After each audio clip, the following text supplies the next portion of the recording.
ada nggak kayak pengalaman syuting yang kayak absurd atau kocak gitu kejadian-kejadian? Oh, kejadian kocak banyak kan di Sapri. Oh, Kenapa? kenapa tuh? Sapri almarhum. Iya, almarhum ya. Dia kan kalau di belakang panggung tuh gegaruk aja. Gegaruk kita apa, Bang? Garuk gini.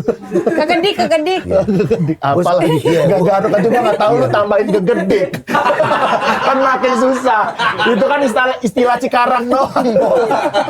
Gue suka deketin tuh Sapri almarhum. Iya. Dia orangnya asik, baik. Asik banget ya, Mudah-mudahan dia dikasih tempat yang layak. Amin, Insya Allah, ya. amin ya Amin, Allah. ya Dan Allah. menghibur banyak orang Oh, Indonesia. iya. Amin ya Allah. Lu ngapain, Bre? Enggak.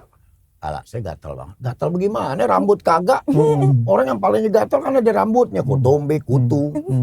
Garuk aja gue intip. Oh, bener. Apa? Korengnya 6 di sini. Kok bisa ada koreng? Jadi dia koreng, manternya tuh dia orangnya suka demen kalau nggak bisa nahan sama gatel.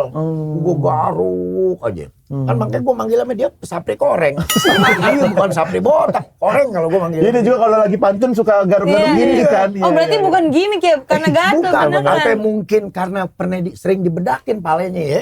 Kan dibedakin tuh Iya, kalau betul. mau masak air, bedakin palenya. Benar. Bener jadi bayi ya.